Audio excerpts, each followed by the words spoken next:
Good day, folks, and welcome back to Ed's Garage at Merton Hyundai. Today I'm looking at, finally, the Hyundai Palisade Preferred trim.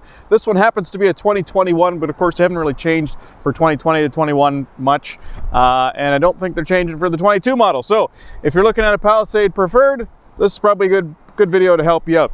Anyway, so what we're going to do is we're going to look at all the features on this vehicle. If you haven't already seen my luxury and calligraphy test drives and reviews, check those out. I'll link a description, or I'll put a link in the description below. Wow, okay. So we're looking at the Preferred trim. Now this is the second trim level up from the bottom. Of course, it starts off with the Essential, which you can get in a front-wheel drive or all-wheel drive, and then the Preferred, which is always all-wheel drive. Of course, that H-Track all-wheel drive system. So we'll start at the front, work our way to the back, maybe have a look under the hood, and then jump inside the vehicle. All right, so starting at the front, of course, you have the beautiful LED headlights. Now, the LED headlights and high beams, you can actually see it says full LED system there. Now that's one thing that you don't get on the Essential, so keep that in mind. You got this cool LED strip that goes all the way kind of through the bumper for your daytime running lights. And don't mind the weird flickering there. It doesn't actually do that in person. It's just the camera refresh rate. Now the turn signal is this thing along the bottom here. Now this is actually also an LED system. So everything up front here is LEDs. Love the bold, beautiful styling on the front, the nice big silver grille. It looks fantastic in person. And you've got the forward-facing radar system here, because this vehicle is also equipped with adaptive cruise control and autonomous braking. You can see we've got the camera in the windshield there, the forward-facing camera. Now that's going to be for lane detection, so it can actually steer itself down the road to some degree. Pedestrian detection, cyclist detection. Having a look at the wheels on this vehicle. So they're 20-inch aluminum alloy, so 20-inch wheels on all but the base model for the Palisade. These are a 245/50 R20 wheel. It's a nice aluminum alloy finish and it looks fantastic. These are the same wheels you'll see on the luxury trim as well. All right, going further down, you can see we've got the marker lights on the mirrors here. So there and there. So if you have a vehicle in your blind spot, they'll be able to see this little tip light up. And then of course, if you're at a turn, intersection, or whatever, not only will they see that, they'll see the ones on the front, of course, but well lit up. You've got proximity entry, so you push this button to unlock the doors. There's also a light inside here that comes on as you approach the vehicle. Pretty cool. All right, having a look at the back of the Palisade. It's a good looking vehicle. It's got the Palisade written across the back there. Pretty nice. You got the backup camera, of course, tucked underneath here so that it doesn't get too wet while you're driving through the rain. You can see we've got the backup sensors on here as well.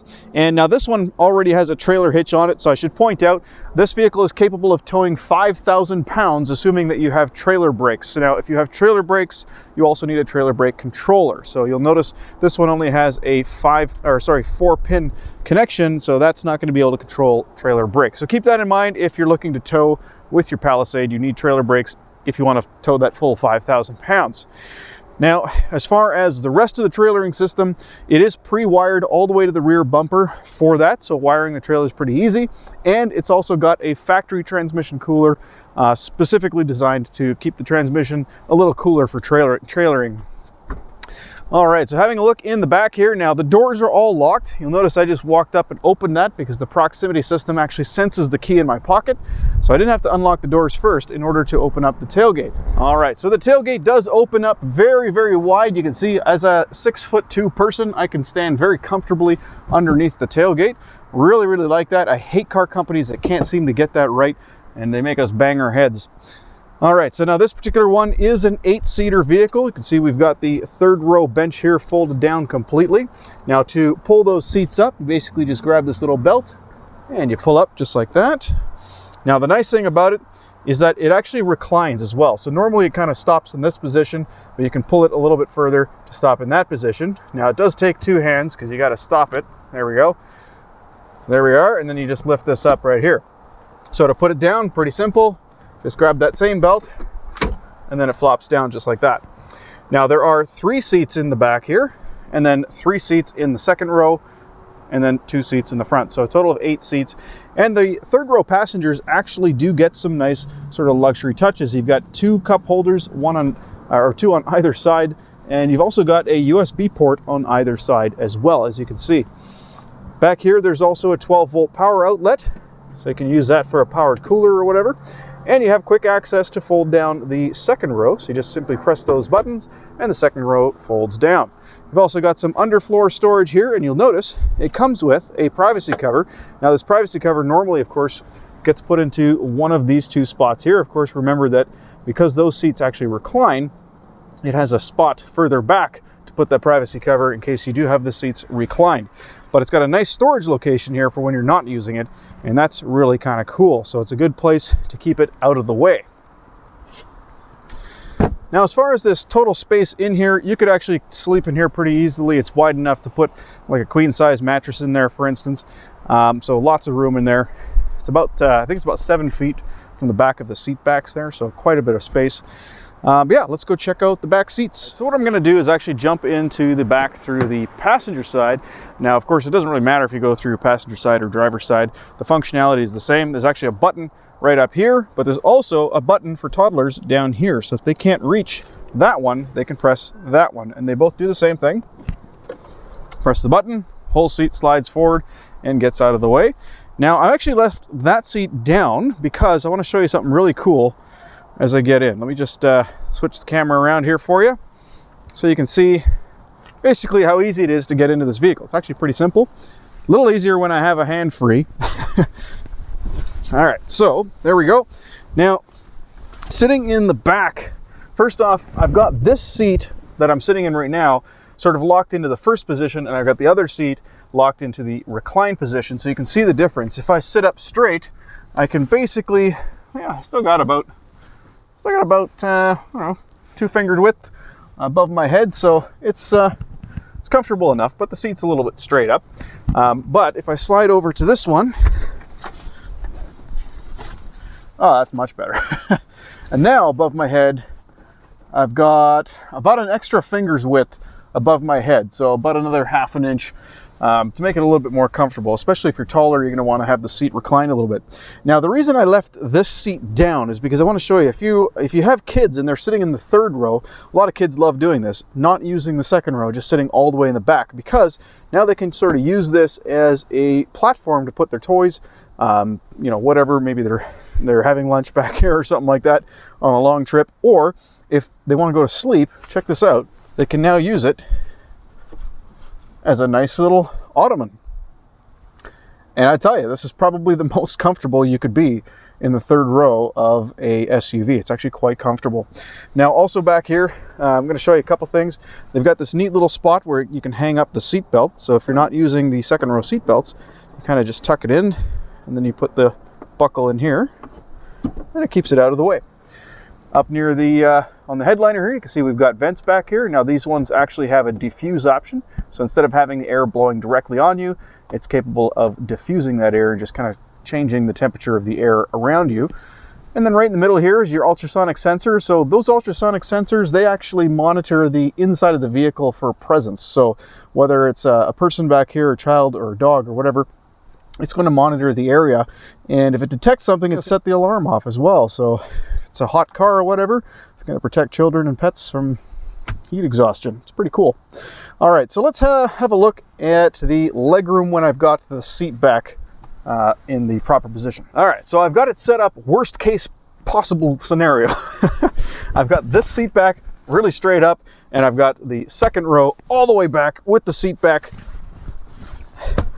in a very reclined position as well. So this is worst case scenario. Obviously, as somebody who's 6'2", I would not be happy right now, but it doesn't have to be that way, because this seat can actually slide forwards, and I'm going to show you when I'm sitting in the second row just how much legroom there is. This seat can easily slide forward a few inches without any problem. So what I'm going to do is I'm going to unlock it. Okay, so there should be enough room in the second row now still as well. And now I still have lots of legroom back here. So as an adult, I could definitely sit back here. I probably wouldn't want to be here for more than, I'd say, 2 or 3 hours, but it's definitely doable. All right, now before we check out the second row, let's talk some numbers here. So this is a 3.8 liter V6 engine. It makes about 290 5 horsepower, if I remember the number correctly. It's actually quite peppy. It's mated to an 8-speed automatic transmission, and it's got a lot of get up and go. It's actually a really nice, smooth transmission, smooth engine, and very, very comfortable on the road as well. You can see we've got great insulation, even on the sides here, insulation all along the back, the firewall, on the wheel wells. This is insulation down here, insulation on the hood that's actually held up really nicely. Check out some other car brands, you'll see that this is just not done very nicely. But inside the engine bay, lots of room around the outside of the engine for working on it, maintaining it, that sort of thing. It is a GDI, a gas direct injection, so it's actually remarkably good on fuel. If I remember the number correctly, it's 11.1 liters per 100K, which for a vehicle this size, you know, taking 8 passengers, it's actually really, really good. Hyundai's actually thought of a lot of cool things and ease of usage. Check this out. You can change your own air filter, super easy. There it is. Within just 10 seconds, you got a new air filter in there. Pretty easy to do. I think my record was 2.8 seconds, pulling one out, putting one in. All right, now the other thing I wanted to show you before I jump into the car, because I want to warm it up here while we're talking, is the remote start system. So you do have, of course, remote start, which isn't too much different from any other brand. You just hold the button down and boom, there we go. The car starts. However, the cool thing is when we get into the vehicle, so the key enters the vehicle and we put our foot on the brake, notice that everything's going to kind of come to life. There we go. It came to life. All right, now the reason I wanted to show that is because of the fact that pretty much every other car company, when you remote start the car, you have to get in and then start the car again. All right, but here we are in the second row. So first thing to note, I do have a grab handle here. I also have some vents on the ceiling, just like the other, like the rear passengers. Got some controllable lights back here. We have our automatic climate control for the rear passengers, which is kind of cool. Heated seats on both of the outboard seats, and they're actually 3 levels. Check that out, 3 levels of heated seat, which is pretty nice. Also, tons and tons and tons of space. As you can see, I did mention before just how much space there was in the second row. And look, I can actually slide my feet very easily underneath the front passenger seat. The passenger seats, by the way, or both the front seats, are a nice solid back. You got pockets in the seat here for storage. That solid back makes it great if you have kids back here kicking the seat. They've got USB ports as well. There's 7 total USB ports in this vehicle, so almost 1 per passenger. But for the center passenger back here, I guess you're just going to need that. But anyway, also you can see we've got nice cushioned armrests on the doors and a sunshade as well for the kids. Isn't that nice? And of course you do have a center cup holder armrest here as well. Nice and cushy.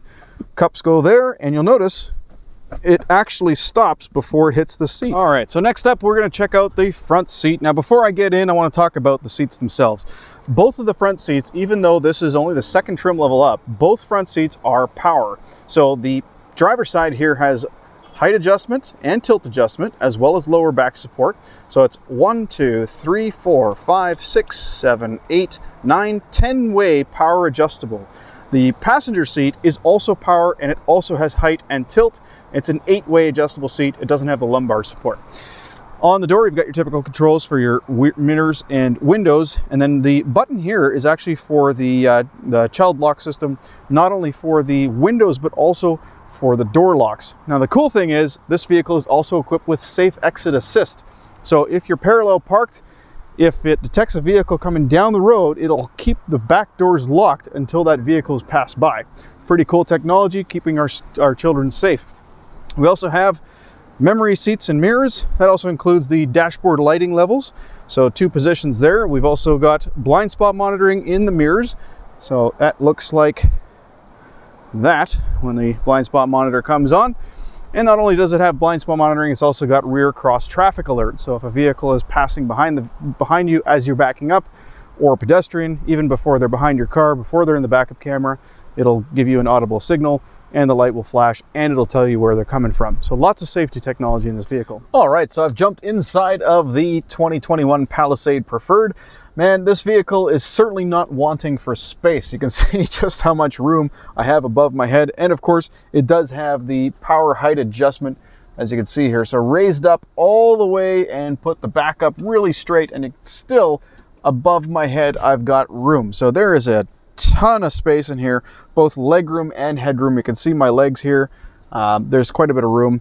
I've got Lots of legroom, lots of headroom, very, very comfortable place to be. I have a two-way lower back support. So yeah, it's a comfortable vehicle. Can't say it enough. All right, so what we're gonna do here is we'll start on the left-hand side. We've already covered the memory seats and whatnot, but on the left-hand side of the dash here, you can see we've got the, this is just your brightness here. You get your blind spot monitor, your lane keep assist, but underneath that is your power e-brake. Now, this vehicle does have automatic power e-brake. And when you put the e-brake on, when you get in the vehicle with your seatbelt on, you put it into drive, it actually turns the e-brake off for you automatically. So it puts it on for you automatically and takes it off for you automatically on when you're on a hill, essentially. On the steering wheel on the left-hand side, just have your headlight stock, nothing too special there. On the right-hand side, pretty standard windshield wiper stock, again, nothing too special there. On the steering wheel, you've got your voice recognition button here. Now, the voice recognition only works when your phone is connected. So that's basically going to access Siri or the Google Assistant. You have your mode switch between where music is coming from, your answer, your hang up, your volume, your preset list or previous and next track. So that's what all that stuff is for. You've got the paddle shifter on the back here, so you can downshift and upshift on the right hand side. And then on this side here, you got these two buttons, which go through the different screens in the center of the instrument cluster. I'm going to use the top button here to cycle to the right. So as I continue to hit that button, you see it actually just flows to the right and then bounces back to the start. So we have our digital speedometer, which we can quickly switch to miles per hour simply by holding the up and down button here. I can actually hold that down because it's also an OK button. So there's everything in miles now. So we'll switch back to kilometers. There we go. One below that, we got our drive mode. So of course, this vehicle has varying drive modes, which I'll cover a little bit later on. We have our fuel economy. Now that's going to be very incorrect. That's just from the last rather short drive. So we'll reset that by holding the OK button. We have our accumulated info. We have drive info. That's like your trip computer. And then back to your digital speedometer. Now, if I press that top button again, it jumps over to the lane keep assist screen. And then below that, we've got our attention level. So this vehicle can actually determine whether or not it thinks that you are getting tired and then give you a warning to take a break. Pretty cool. You have your all-wheel drive info screen. So I'm going to quickly put it into drive here and show you what it does. So as you basically start to accelerate, it puts little blue lines for you up in there showing you which wheel is getting power. Now, because you have the all-wheel drive system designed by Magna International, it's predictive. You'll notice it actually gave us power to the rear wheels right away under acceleration because it's that predictive system. So it doesn't wait for the front wheels to slip necessarily. It puts power to all four wheels right away, and then it actually adjusts accordingly as you drive and then tapers off to the front. Pretty cool system. There's your tire pressure monitor, and then one over is your user settings, where you can go through and kind of customize the vehicle the way that you want it. For instance, if we go into convenience, we can change the easy access seating slide for normal, extended, or off. This when you shut the car off, the seat actually slides back for you, and then it goes back to the right position when you turn the car back on. Does the same thing with the height of the seat, so we're going to turn that on. So it actually lowers the seat, making it easier to get in and out of the vehicle. You got your rear occupant alert system here, which is cool. We talked about the ultrasonic sensors earlier. Welcome lights, so on driver approach, the little lights in the handles turn on. So there's lots of cool stuff you can actually enable and disable in here just by using the up and down button here and then pressing it when you want to choose one of those items on the screen. So definitely a cool bunch of user settings and very easy to navigate, I might add.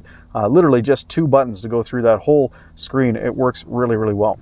All right, so you'll notice that the sort of display is kind of green there. So let's talk about the drive modes for a moment. So this is your drive mode selector. So you can actually just turn the dial here to put it into varying drive modes, and it lights up in orange here.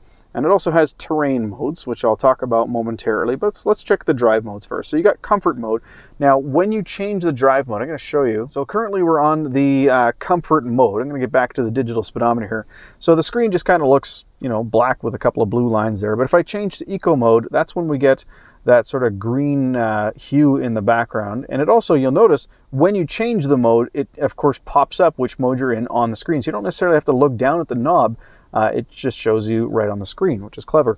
Now, if we could put it into smart mode, it's also going to change to blue. So any mode you pick will have its own sort of accompanying color. Now, if I press that center button on the drive mode switch, put it into terrain, we now have snow, mud, and sand. Now check this out. Even the colors now are still reminiscent of the colors of those individual things. So yellow, kind of like yellow sand, brown for mud.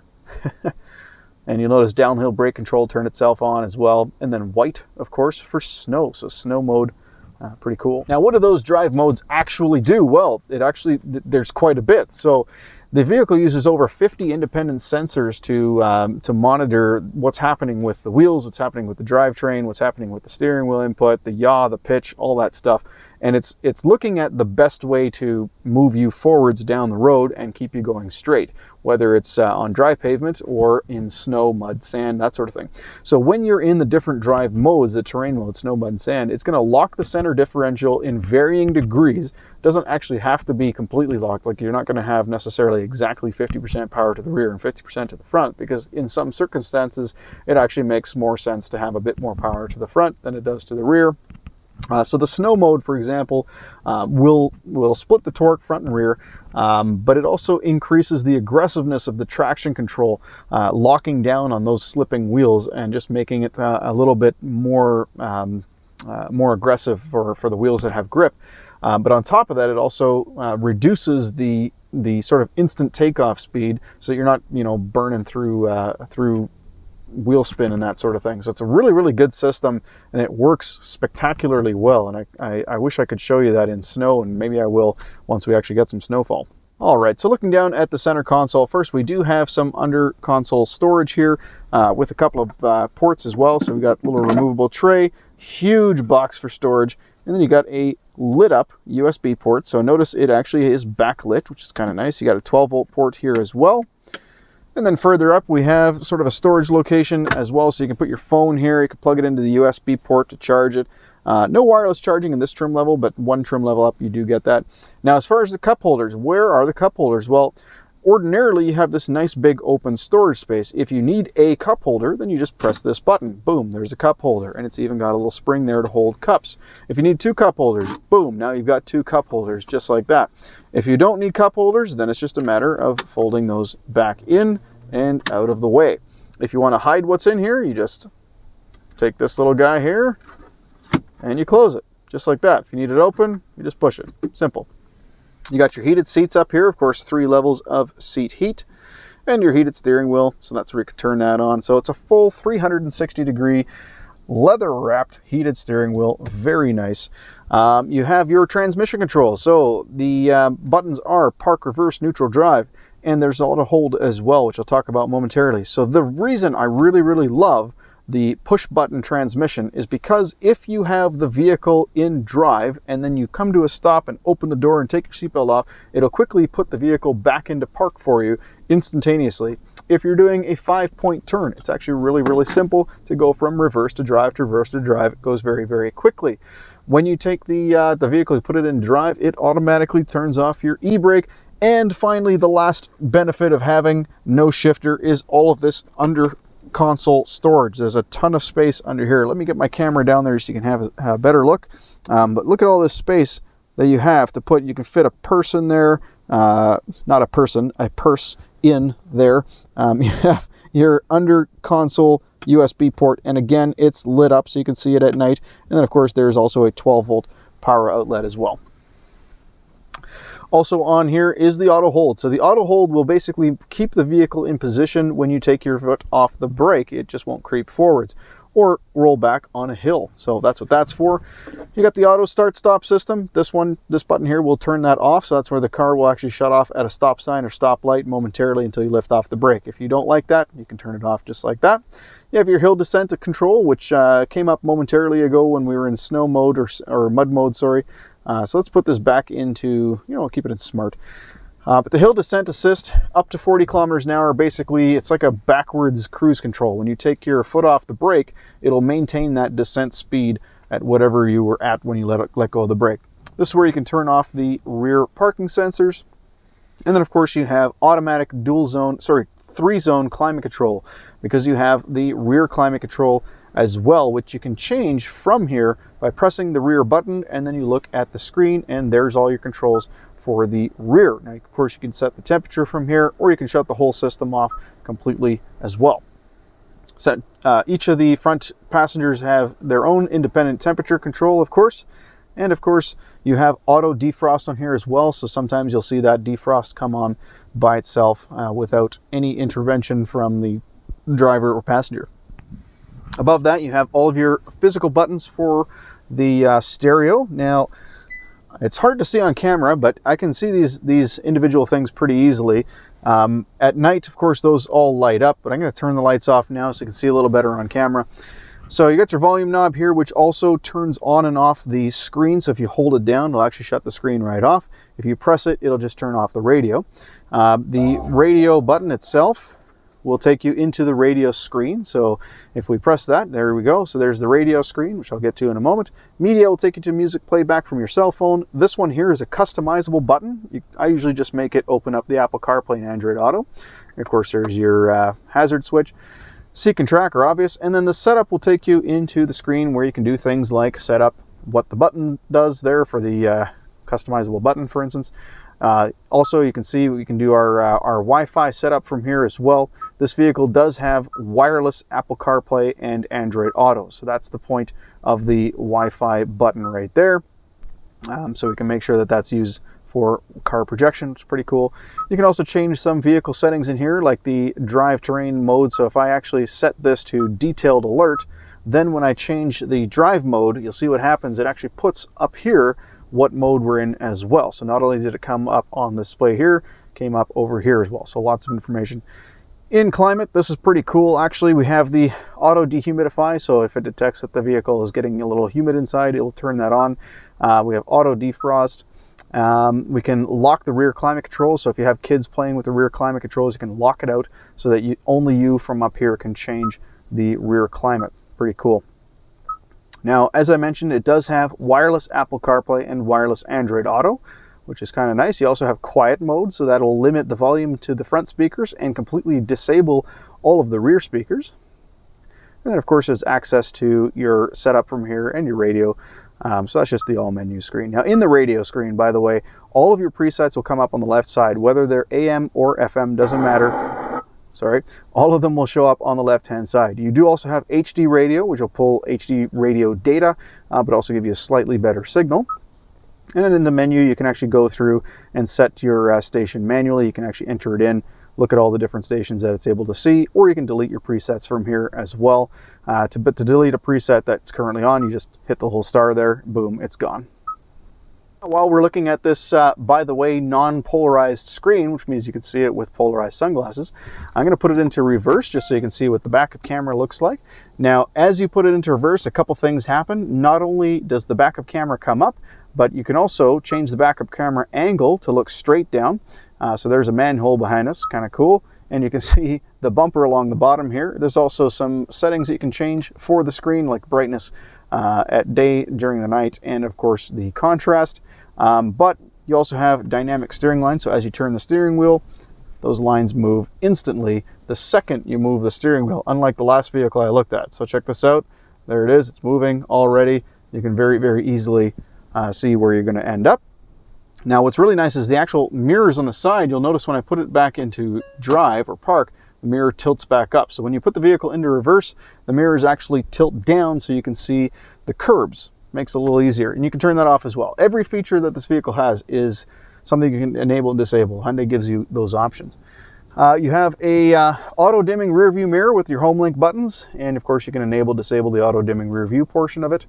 And then further up, you have the lighting controls here and the sunroof controls, because it does have a sunroof. And of course, each one of the side visors slides out, and each one has a mirror as well as a light that comes on when the mirror is all the way open. That pretty much covers everything in the vehicle. I don't think I missed anything, but I hope this review helped you out. And if you are looking for one of these and you happen to be in the southern BC area, by all means, come look me up at the Chilliwack location, Merton Hyundai. And I would like to put out there real quick our thoughts are with you. If you live in the lower BC area right now, it is currently November 17th, and we're dealing with the biggest flood in our history happening in the Sumas area. Lots of people have been displaced from their homes. Lots of people, unfortunately, have lost their homes and vehicles and whatnot and livestock. So if you are one of those, just know that here at Merton Hyundai we are thinking about you. Hopefully we can all come out of this for the positive, for the better.